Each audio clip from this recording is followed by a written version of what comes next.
बृहस्पति देव ऐसे देवता हैं जो कि जैसे जिनके मन में कामना होती है सभी को पूर्ण करते हैं।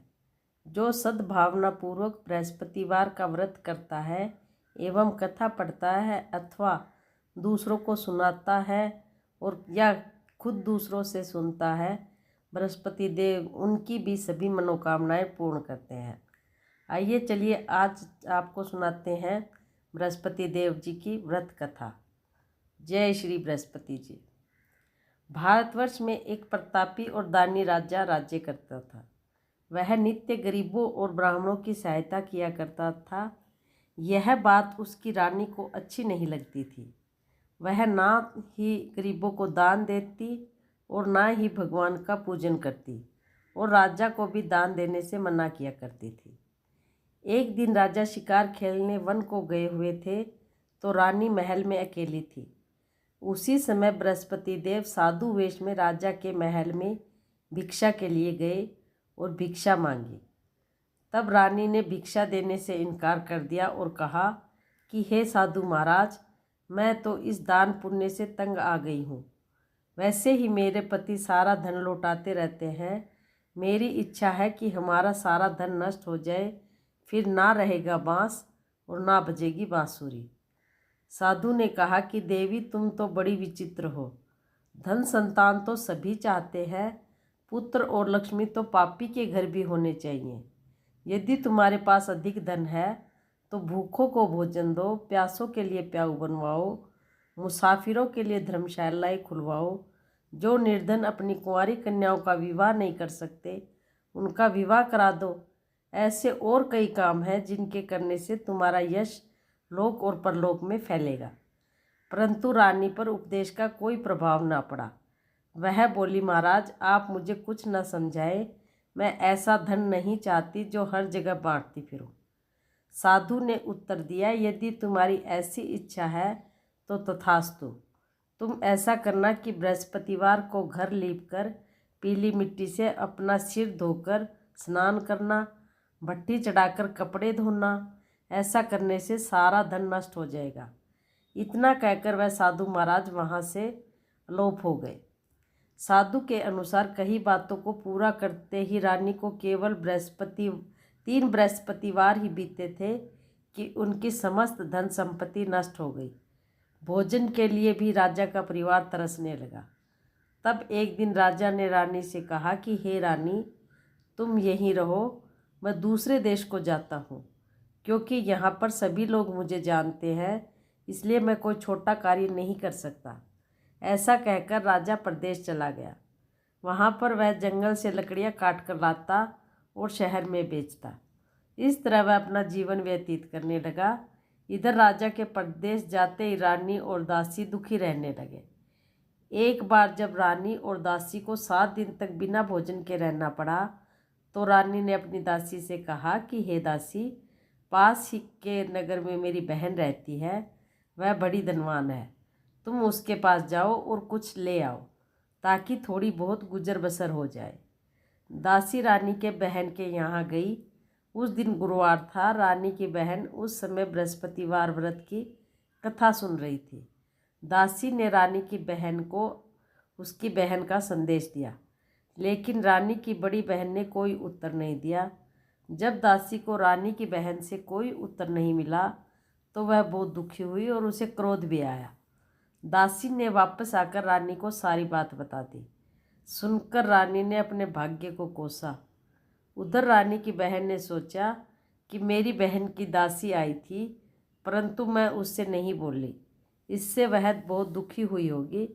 इसलिए कथा सुनकर और पूजा समाप्त करके वह अपनी बहन के घर गई और कहने लगी कि हे बहन, मैं बृहस्पतिवार का व्रत कर रही थी, तुम्हारी दासी मेरे घर आई थी, परंतु जब तक कथा होती है तब तक ना तो उठते हैं और ना ही बोलते हैं, इसलिए मैं बोली नहीं। कहो, तुम्हारी दासी क्यों गई थी मेरे वहाँ?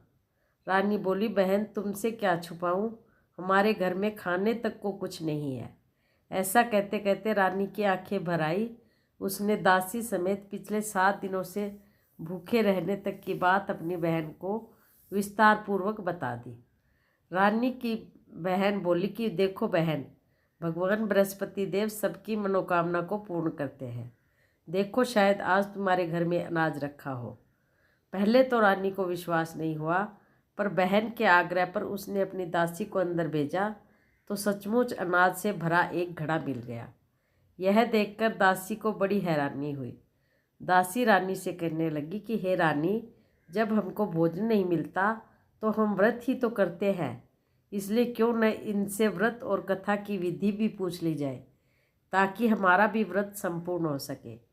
तब रानी ने अपनी बहन से बृहस्पतिवार व्रत के बारे में पूछा। उसकी बहन ने बताया कि बृहस्पतिवार के व्रत में चने की दाल, मुनका से विष्णु भगवान का पेड़ के जड़ में पूजन करे तथा दीपक जलाए, व्रत कथा सुने और पीला भोजन ही करे। इससे बृहस्पति देव प्रसन्न होते हैं। व्रत और पूजन विधि बताकर रानी की बहन अपने घर को लौट गई। 7 दिन के बाद जब अगला गुरुवार आया तो रानी और दासी ने व्रत रखा। घुड़साल में जाकर चना और गुड़ लेकर आई, फिर उससे केले की जड़ और विष्णु भगवान का पूजन किया। अब पीला भोजन कहाँ से आए, इस बात को लेकर दोनों बहुत दुखी थी। चूँकि उन्होंने व्रत रखा इसलिए बृहस्पति देव उनसे प्रसन्न थे, इसलिए वे एक साधारण व्यक्ति का रूप धारण कर 2 थालियों में सुंदर पीला भोजन दासी को दे गए। भोजन पाकर दासी प्रसन्न हुई और फिर रानी के साथ मिलकर भोजन ग्रहण किया। उसके बाद वे सभी गुरुवार को व्रत और पूजन करने लगी। बृहस्पति भगवान की कृपा से उनके पास फिर से धन संपत्ति आ गई, परंतु रानी फिर से पहले की तरह आलसी रहने लग गई। तब दासी बोली, देखो रानी, तुम पहले भी इस तरह आलस्य किया करती थी, तो तुम्हारा धन नष्ट हो गया और तुम्हें इतना कष्ट हुआ। इसका अब जब भगवान बृहस्पति की कृपा मिली है तो तुम फिर से आलस्य कर रही हो। रानी को समझाते हुए दासी कहती कि बड़ी मुसीबतों के बाद हमने यह धन पाया है, इसलिए हमें दान पुण्य करने चाहिए, भूखे मनुष्यों को भोजन कराना चाहिए और धन को शुभ कार्यों में खर्च करना चाहिए। उधर एक दिन राजा दुखी होकर जंगल में एक पेड़ के नीचे आसन जमा कर बैठ गया। वह अपनी दशा को याद करके व्याकुल होने लगा। बृहस्पतिवार का दिन था। एकाएक उसने देखा कि निर्जन वन में एक साधु प्रकट हुए। वह साधु वेश में स्वयं बृहस्पति देव थे। लकड़हारे के सामने आकर बोले कि हे लकड़हारे, इस सुनसान जंगल में तू चिंतामग्न क्यों बैठा है? लकड़हारे ने दोनों हाथ जोड़कर प्रणाम किया और उत्तर दिया, महात्मा जी, आप सब कुछ जानते हैं, मैं आपसे क्या कहूँ, आप तो अंतर्यामी हैं। यह कहकर राजा रोने लगा और साधु को अपनी आत्मकथा सुनाई। महात्मा जी ने कहा कि तुम्हारी स्त्री ने बृहस्पति देव का बृहस्पतिवार के दिन अनादर किया था, जिसके कारण रुष्ट होकर उन्होंने तुम्हारी यह दशा कर दी। अब तुम चिंता को दूर करके मेरे कहने पर चलो तो तुम्हारे सब कष्ट दूर हो जाएंगे। भगवान पहले से भी अधिक संपत्ति देंगे। तुम बृहस्पतिवार के दिन कथा किया करो। 2 पैसे के चने मुनके लाकर उसका प्रसाद बनाओ और शुद्ध जल से लोटे में शक्कर मिलाकर अमृत तैयार करो। कथा के पश्चात अपने सारे परिवार और सुनने वाले प्रेमियों में अमृत व प्रसाद बांटकर वह तुम भी ग्रहण करो। ऐसा करने से भगवान तुम्हारी सभी मनोकामनाएं पूर्ण करेंगे। साधु के ऐसे वचन सुनकर लकड़हारा बोला, प्रभु, मुझे लकड़ी बेचकर इतना पैसा नहीं मिलता जिससे भोजन के उपरांत कुछ बचा सकूं। मैंने रात्रि में अपनी स्त्री को व्याकुल देखा है। मेरे पास कुछ भी नहीं है जिससे मैं उसकी खबर मंगा सकूं। साधु ने कहा कि हे लकड़हारे, तुम किसी बात की चिंता मत करो। बृहस्पतिवार के दिन तुम रोजाना की तरह लकड़ियाँ लेकर शहर को जाओ। तुमको रोज से दुगुना धन प्राप्त होगा, जिससे तुम भली प्रकार भोजन भी कर लोगे और बृहस्पति देव की पूजा का सामान भी आ जाएगा। इतना कहकर वह साधु अंतर्ध्यान हो गए। धीरे धीरे समय व्यतीत होने पर फिर वही बृहस्पतिवार का दिन आया। लकड़हारा जंगल से लकड़ी काटकर किसी शहर में बेचने गया। उसे उस दिन और दिन से अधिक पैसा मिला। राजा ने चना गुड़ लाकर गुरुवार का व्रत किया। उस दिन से उसके सभी क्लेश दूर हो गए। परंतु जब दोबारा गुरुवार का दिन आया तो वह बृहस्पतिवार का व्रत करना भूल गया और इस कारण बृहस्पतिवार बृहस्पति भगवान नाराज हो गए। उस दिन उस नगर के राजा ने विशाल यज्ञ का आयोजन किया था और शहर में यह घोषणा करा दी कि कोई भी मनुष्य अपने घर में भोजन ना बनावे, ना आग जलावे। समस्त जनता मेरे यहाँ भोजन करने आए। इस आज्ञा को जो नहीं मानेगा उसे फांसी की सजा दी जाएगी। इस तरह की घोषणा संपूर्ण नगर में करवा दी गई। राजा की आज्ञानुसार शहर के सभी लोग भोजन करने गए, लेकिन लकड़हारा कुछ देर से पहुंचा, इसलिए राजा उसको अपने साथ घर लिवा ले गए और ले जाकर भोजन करा रहे थे तो राजा की दृष्टि उस खूंटी पर पड़ी जिस पर रानी का हार लटका हुआ था। वह वहाँ दिखाई नहीं दिया।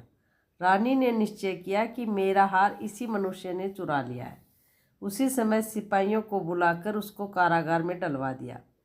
जब लकड़हारा कारागार में पड़ चला गया और बहुत दुखी होकर विचार करने लगा कि ना जाने कौन से पूर्व जन्म के कर्म से मुझे यह दुख प्राप्त हुआ है। उसी समय उनको उस साधु की याद आ गई जो जंगल में मिले थे। उसी समय तत्काल बृहस्पति देव फिर साधु के रूप में प्रकट हुए और उसकी दशा को देखकर कहने लगे कि अरे मूर्ख, तूने बृहस्पति देव की कथा नहीं करी, इस कारण तुझे दुख प्राप्त हुआ है। अब चिंता मत कर, बृहस्पतिवार के दिन कारागार के दरवाजे पर 4 पैसे पड़े मिलेंगे, उनसे तू बृहस्पति देव की पूजा करना, तेरे सभी कष्ट दूर हो जाएंगे। बृहस्पतिवार के दिन उसे 4 पैसे मिले। लकड़हारे ने कथा कही। उसी रात्रि को बृहस्पति देव ने उस नगर के राजा को सौंपन में कहा कि हे राजा, तुमने जिस आदमी को कारागार में बंद कर दिया है वह निर्दोष है, वह राजा है, उसे छोड़ देना। रानी का हार उसी खूंटी पर लटका है। अगर तू ऐसा नहीं करेगा तो मैं तेरे राज्य को नष्ट कर दूंगा।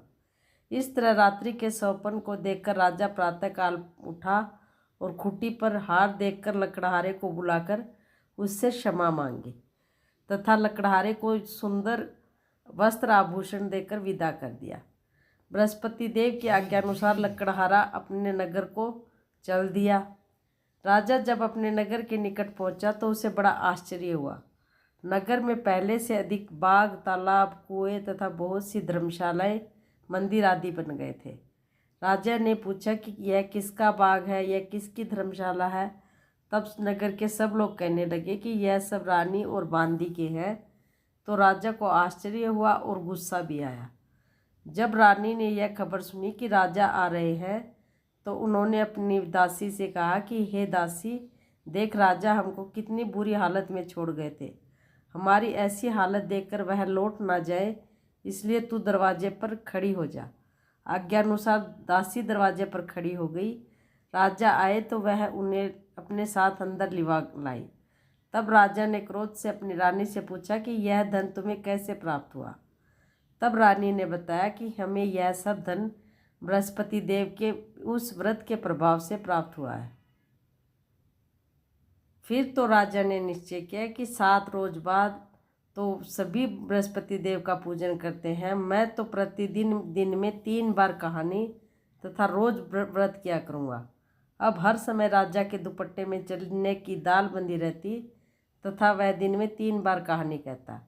एक रोज राजा ने विचार किया कि चलो अपनी बहन के यहाँ हो आवे।